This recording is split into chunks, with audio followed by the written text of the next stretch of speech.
भाग्य इस समय आपसे 2 पग आगे चल रहा है।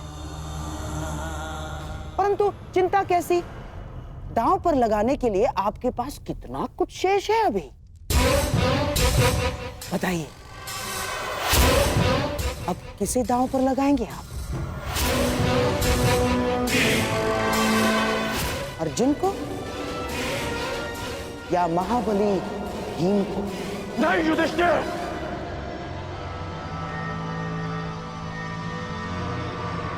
अब और नहीं।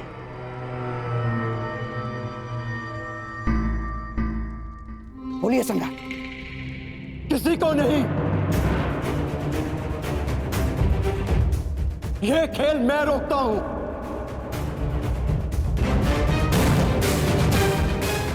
राधश, यह खेल यहीं समाप्त करते हैं। सम्राट, क्या अपने भाइयों को दास बनाकर छोड़ेंगे आप? नहीं, कोई दास नहीं रहेगा। हम अभी यहीं इसी क्षण युद्ध करके अपने अनुजों को मुक्त कराएंगे।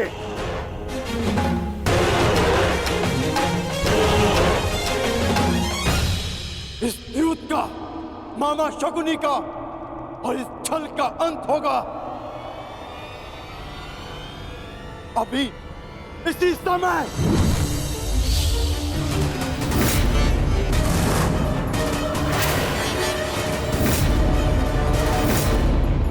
सावधान अर्जुन, इस भांति सभा में शस्त्र उठाना उचित नहीं। तो जो हो रहा है वह उचित है। बस अब इस समस्या का एक ही तरण है, युद्ध।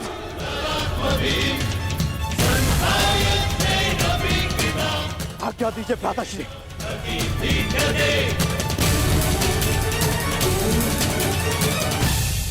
वाह सम्राट, वाह।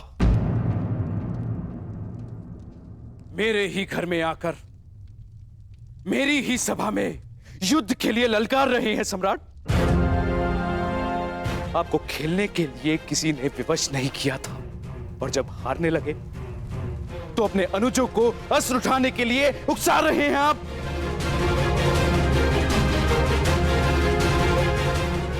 आपने ही अपनी प्रजा को इस चौसर में दांव पर लगाने का प्रारंभ किया था। ये आपका निर्णय था, और अब स्वयं को असहाय दर्शा रहे हैं। आपके ताचरी का मान आपके लिए क्या महत्व रखता है? कर दीजिए इन सबका वध, और मेरा भी।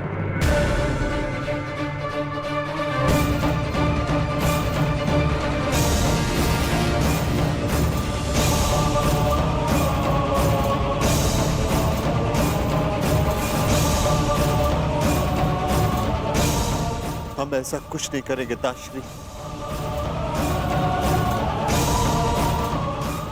गांडीव नीचे करो अर्जुन।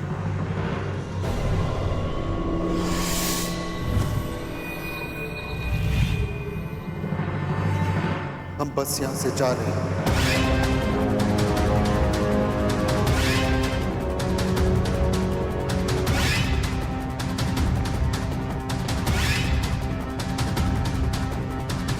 ये मेरा वचन है कि शीघ्र ही मैं तुम दोनों को मुक्त कराऊंगा।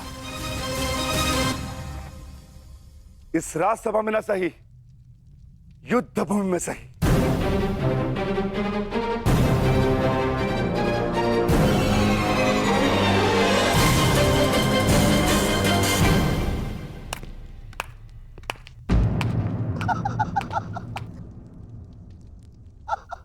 सम्राट की जय हो। क्या बात है सम्राट, अपने सौतेले भाइयों को इस लालच में दांव पर लगा दिया कि इंद्रप्रस्थ जीत जाओगे, और अब उन्हें यूं ही दास बनाकर छोड़े जा रहे हो। कहीं ऐसा तो नहीं कि माद्री पुत्रों को दांव पर लगाने के पश्चात अपने सहोदर भाइयों को बचाने का विचार मन में आ गया? ना, ठीक ही तो है दुर्योधन, बेचारे सौतेले जो ठहरे। और हाँ, इनके लिए अपने सहोदर भाइयों को दांव पर लगा देना कैसा धर्म है?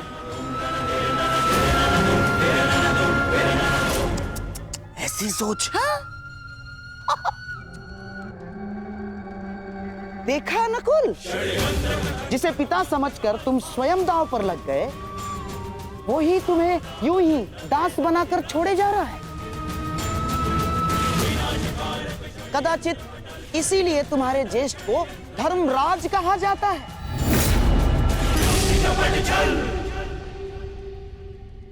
सोच लीजिए सम्राट, इतिहास आपको किस भांति स्मरण रखेगा?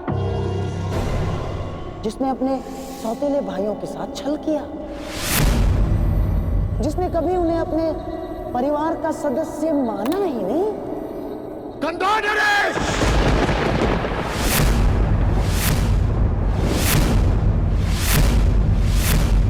मेरे लिए मेरा हर एक भाई एक समान है। जैसे नकुल और सहदेव, वैसे ही भीम और अर्जुन। और अब मैं खेलूंगा अर्जुन, वो भी इंद्रप्रस्थ के लिए नहीं, मेरे अनुजों के लिए।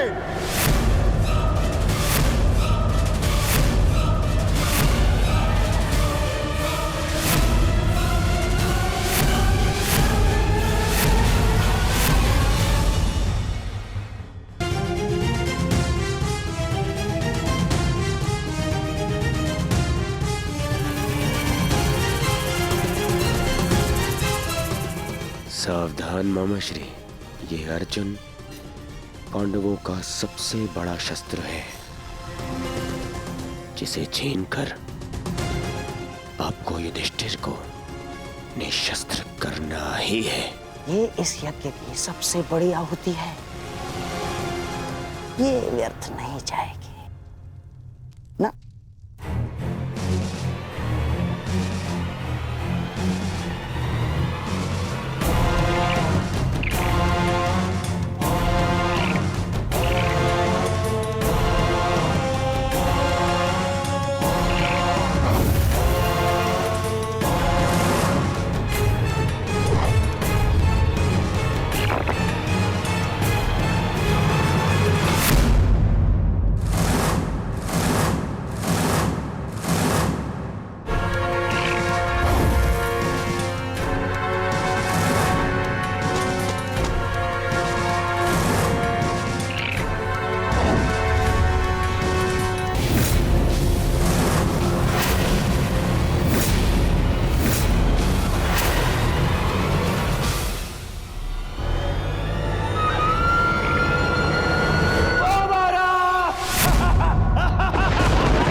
लो, मेरे होने वाले सम्राट, ये महापराक्रमी, महाधनुर्धारी पांडुपुत्र अर्जुन तुम्हारा दास हुआ।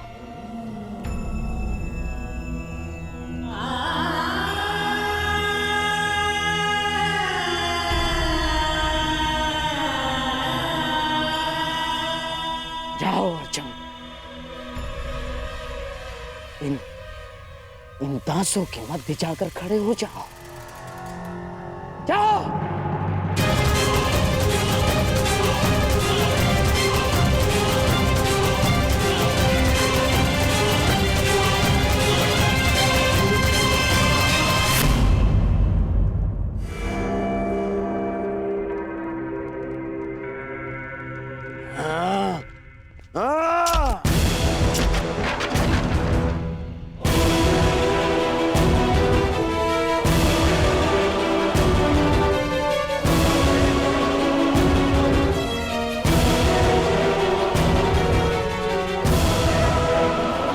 ठहरो अर्जुन।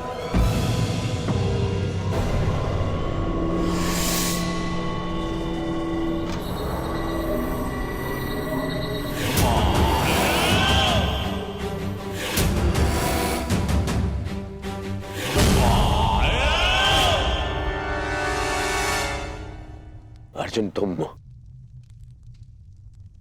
तुम मेरे दास नहीं हो।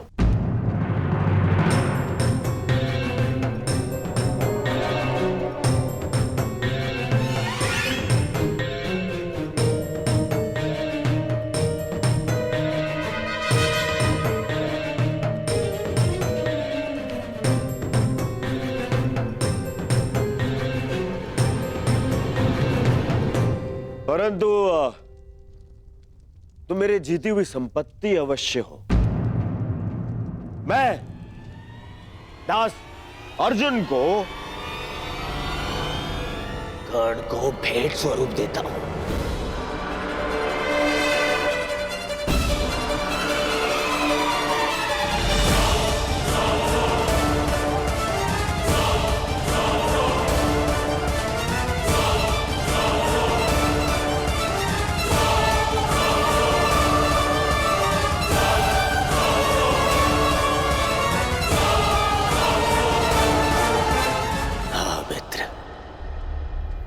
जिसने तुम्हें सूत पुत्र कहकर तुम्हारा अपमान किया था, आज वो धनुर्धारी दास बनकर तुम्हारे सामने खड़ा है।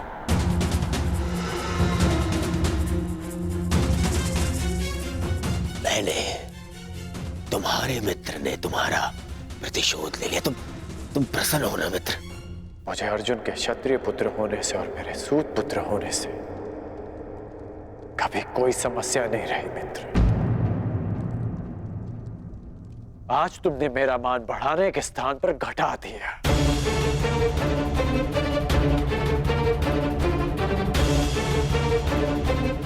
जिसे युद्ध में नतमस्तक देखना चाहता था, तुमने आज उसे द्यूत में जीत लिया। तुमसे ऐसी भेंट की आशा नहीं थी मित्र। तुम्हारी ये भेंट मैं अस्वीकार करता हूं।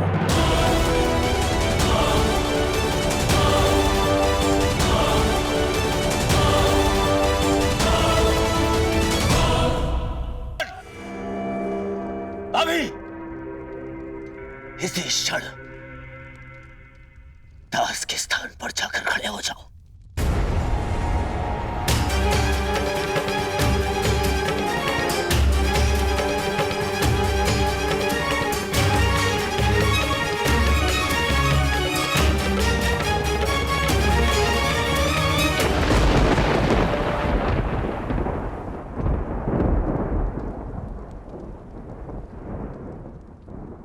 तो द्रोण शिष्य ब्रह्मास्त्रधारी अर्जुन का गांडीव भी दांव पर लग गया।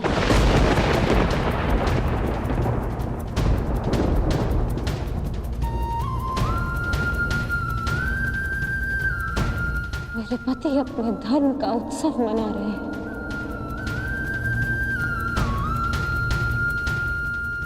और मैं उनके दासत्व का शोक मनाऊंगी माताश्री। आप जाइए माताश्री।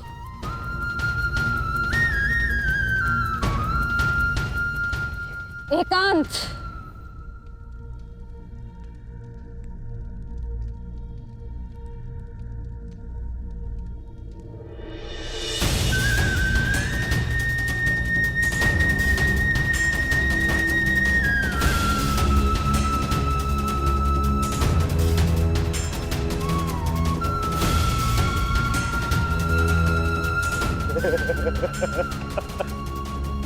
धनुर्धारी अर्जुन, धर्मराज, अब वृकोदर भीम ही बचा है। शीघ्रता कीजिए, कहीं ऐसा ना हो कि वृकोदर भीम के पेट की अग्नि के स्थान पर आंखों की अग्नि हमें स्वाहा कर दे। शीघ्रता कीजिए। भीम को दास बनाओगे? सोचना भी मत, क्योंकि भीम ना कभी किसी का दास बनेगा, ना ही किसी को बनने देगा।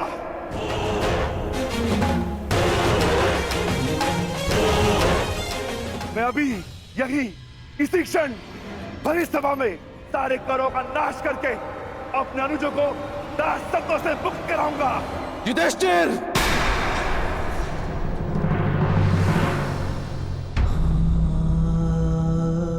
आज आप मुझे नहीं रोक सकते ज्येष्ठ। यदि अधर्म है तो अधर्म मैं कर रहा हूं, आप नहीं। शांत गदाधारी भीम, शांत। युद्ध चाहिए?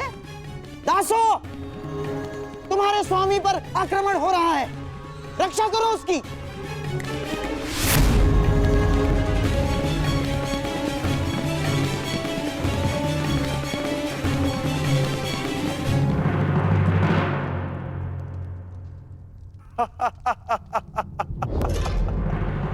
क्यों दुर्योधन, ये रक्षा करेंगे तुम्हारी?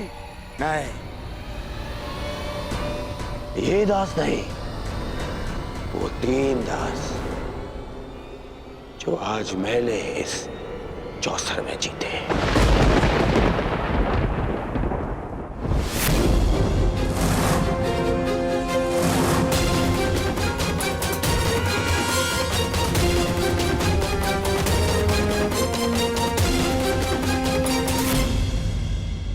दासो, अपने स्वामी की रक्षा करो।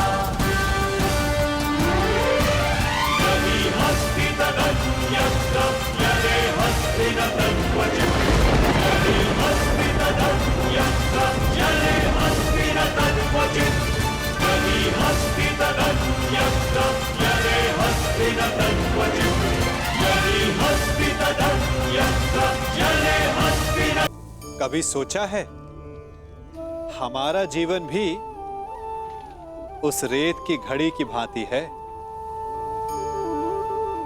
जो रेत नीचे गिर चुकी है वो हमारा अतीत है, जो अब भी ऊपर है वो हमारा आने वाला भविष्य है, और वर्तमान ये संकुचित स्थल है जहां से धीरे धीरे करके रेत गिर रही है। अर्थात हमारे पास जीने के लिए यही एक क्षण है। उसका उपयोग कैसे करना है ये हम पर निर्भर करता है। जो बीत गया उसका दुख मनाना है, या जो भविष्य में होने वाला है उसकी प्रतीक्षा में क्रोध करना है। सब कुछ करने के लिए यही एक क्षण है। प्रसन्न रहना है तो उसके लिए भी यही एक पल है। प्रतीक्षा करते रहोगे तो ये पल भी भूतकाल में बदल जाएगा। इसलिए आनंद के लिए, परोपकार के लिए प्रतीक्षा ना कीजिए। आपके पास जो पल है उनका भरपूर सदुपयोग कीजिए, क्योंकि इस घड़ी को पलटकर आप फिर से समय अवश्य गिन सकते हैं, परंतु अपना बीता हुआ समय आप वापस नहीं लौटा पाएंगे। महारानी, सम्राट नकुल सहदेव को हार चुके हैं।